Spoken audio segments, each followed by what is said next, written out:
Our first speaker is Martin from Proveg. He's the education manager there, and he's going to be talking all about their flagship program, School Plates. If you have any questions, please do either speak at the end, or you can put the questions in the chat and we can go through them at the end. So I'll stop sharing and hand over to you, Martin. Yeah, so my name is Martin. I'm from Proveg. I'm here to talk to you about School Plates. This is more than just sort of school food, though. This is kind of switching and looking at your whole school food culture. So my name is Martin. I'm actually the education manager. So my work predominantly is around our pupil-facing element, although a lot of what we do is to do with the canteen and actually what happens in the kitchen. So I'm going to kind of tell you about the whole program, really, all of our support and all that we can offer today. So what we do, really, we are not a catering company. So what we do is we work with caterers, whether they are in-house caterers, multinational corporate sort of contract caterers, MATs, schools that are within a contract, or the schools that are looking to switch and change a different provider. So we'll work with schools wherever they are at. And we kind of have our main aims of kind of making food tasty, healthier, more sustainable, which is obviously a big part of today, more inclusive, more appealing for the kids, and also can hopefully save money with budgets being tight, as we already heard of today. That's sort of quite an important part for catering at the moment. Obviously, the DfE had their recommendation that all schools have a climate action plan in place. Unfortunately, it's a recommendation still, not kind of a mandate. That might come soon. And so we've actually worked in this area since about 2018. But now we're seeing more schools now shifting sort of catering and thinking about how that could play into their climate action plans and kind of the footprint that their sort of school catering has. And there's a bit of a switch towards, thinking about more sustainability and kind of mirroring society, really, I guess. Schools looking to get into that. Now, what was fantastic is Eco Schools, which some of your schools might actually take part in. They released a report really recently about the impact, something called Count Your Carbon. So they took hundreds, I think might be thousands of schools and the carbon data from all those schools, and actually found that food is a massive chunk of this. I'm really sorry, Sam, I know earlier on you were talking about your waste and compost and everything. That's an amazing thing. But actually, when we're talking about carbon footprint, water waste and waste within school is only about 0.3% of the emissions. So it's important for schools to do it. We know that kids kind of see a real tangible impact in that. But actually, it's the food, which is the hot food catering, that has a massive chunk of a school's carbon footprint. In primary schools, this pie charts for all schools. Actually, in primary schools, it's the biggest emitter. It's up to 21%. So it's higher than commuting, transport, energy, all of those combined. Food is the biggest emitter. So that's why schools are kind of seeing now, well, actually, maybe we need to address this. We do ourselves a little bit of a kind of data set and looking at typical school meals. And this is kind of a simple footprint, really, kind of seeing that kind of the meat-based, animal-based dishes and school meals obviously have a higher carbon footprint than vegetarian or the plant-based, so no meat or dairy in those. And we kind of use that data to kind of try and shift and nudge behaviours to change and positivity, really. I know this is a sustainability meeting, but obviously health's kind of important as well. And also we kind of try and get more plants on plates. That's sort of the way we look at things. And obviously the more plants on the plate, we're hoping to reduce the risk of obesity, which is a big threat in children, chronic diseases, and also plants do provide vital nutrients and something really important, which is fibre. In our country, there's this massive protein push at the minute. Every product in the supermarket seems to have protein written on it. Almost everybody in the UK gets more than enough protein, but almost everyone in the UK is fibre deficient. And fibre only comes from one place, and that is plants. So dietary fibre, getting more plants on our plates is really, really important. And that's something that we kind of help schools to do. So what do? We have a range of support. We're a donor-funded organisation, a charity. So all of our support for schools, whether that's MATs, caterers, is all free. But we meet you where they are. So we don't really have a list of things to do. We have a range of support, and then we can go on the journey together and kind of meet you where you are.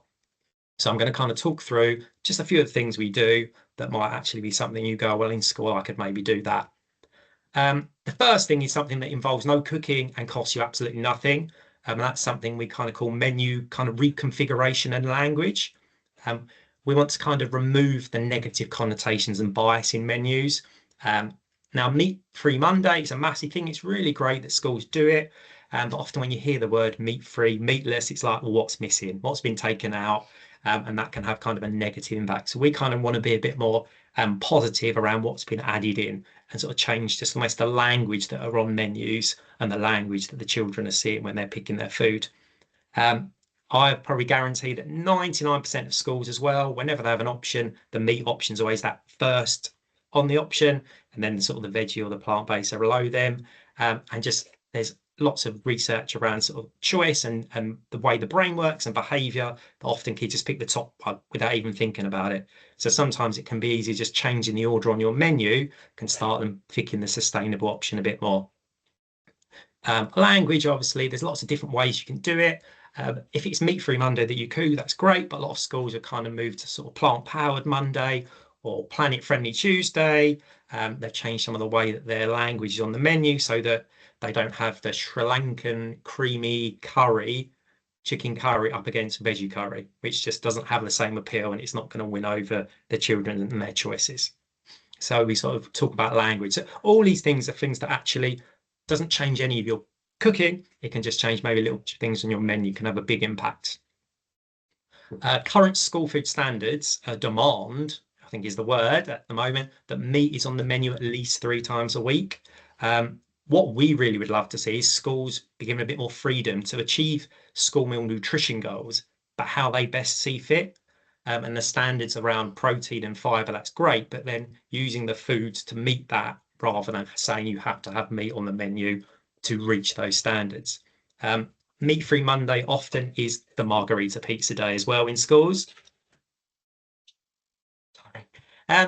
And yeah, now, unfortunately, dairy can just have a higher impact than meat in some cases. So we kind of help caterers, schools introduce tasty, interesting meals that actually children will enjoy and children will eat. You can see a few here, a few examples. We actually have recipe books, so we can provide schools with recipes.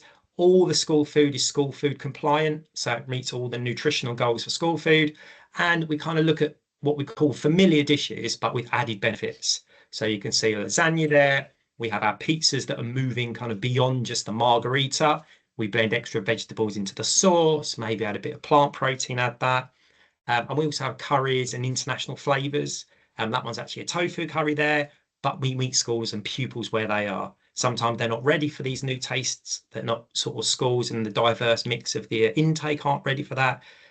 So we kind of introduce things slowly and with the school with it in mind. So sometimes it's about just making tweaks to what you already might serve in school and just trying to sort of get some more plants into those meals. Here's like a really good comparison, a like-for-like comparison from a meat-based spaghetti bolognese to a spaghetti bolognese that use lentils and soy mince. So the dishes and tastes that children recognise, I think is probably the best way to look at it. And that's sort of looking at, and you can see the obvious benefits. So it's cheaper, less saturated fat, more fibre, more protein, and the carbon emissions are so much lower in the plant-based version. What we also, though, is talk about gradually increasing the plants. So it isn't going from one to the other. Sometimes it's about your school just reducing the meat and just having more plants and maybe lentils, legumes, and those sorts of things. And often we see and we argue with schools and sort of explain to them that less meat can mean that actually you can afford better meat. The meat that's sort of in a lot of school meals is not the highest quality. So if you want to get your food a more local and better produced meat, then having less of it gives you the chance to be able to do that. We also have a school plates awards. Schools love a sticker. They love a header on their newsletter. It's also free for schools to engage with this and caterers. And the easiest thing to start with is just submitting your current menu. And then what we can do is we can work with you. And I think this is really good for schools. It gives you a bit of a direction of travel and gives you something to work towards. With climate action plans, it's quite a tangible thing to say, our school and our caterer want to work towards a menu, and we kind of will support you all the way with the little changes that you can make. We also have chef trainers on the team. So if schools are kind of worried about how to cook the new recipes or certain ingredients they don't feel comfortable with, we can sometimes come into schools and train up the chefs.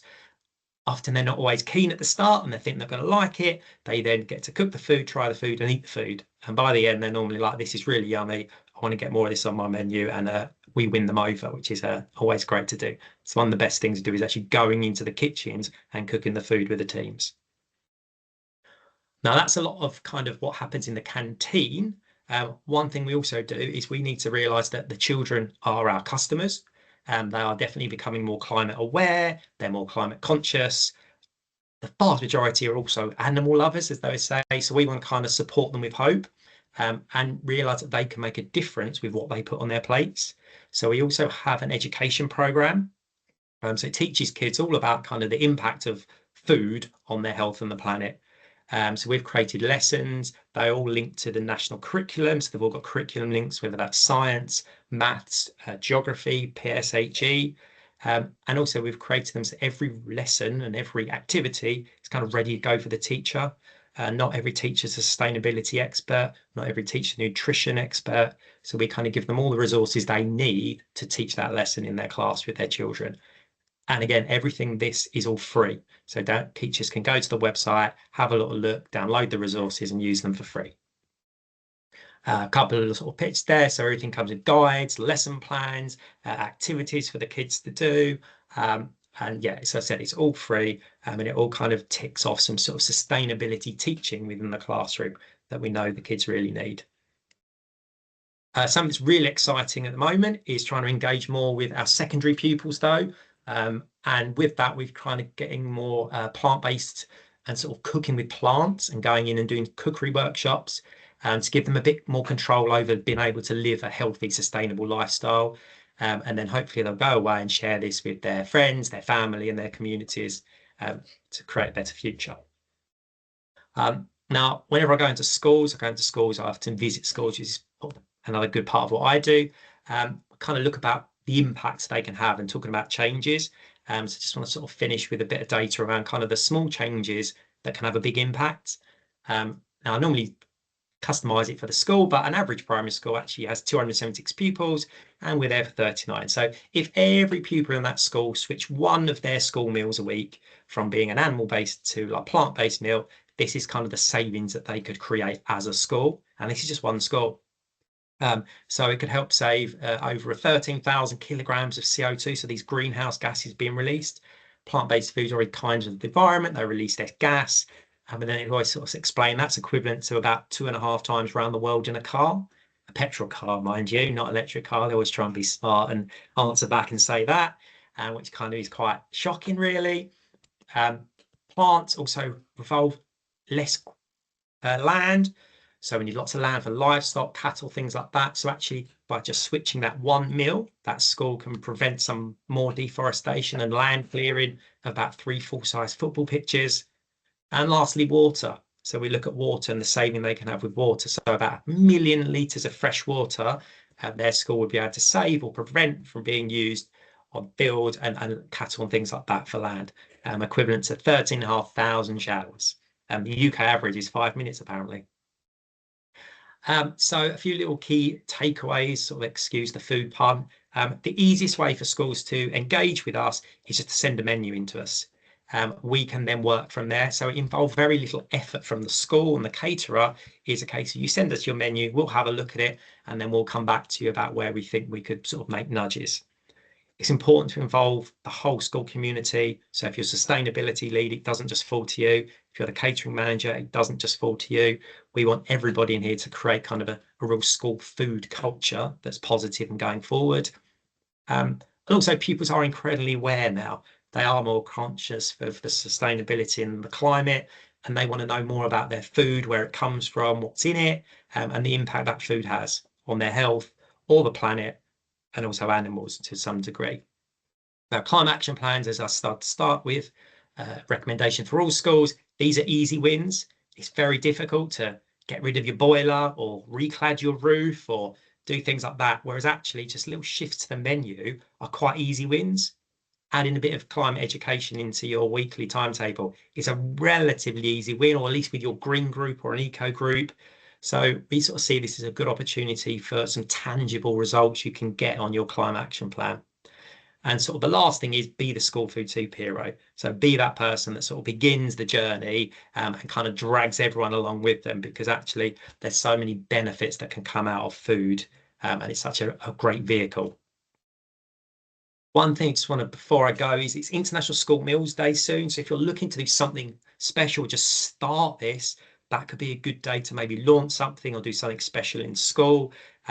There's a little link to a website there because we've got lots of recipes from around the globe from some of our partners you might want to try. And there's teaching resources and things for the day as well to try out in school. So it might be a good place to get things going.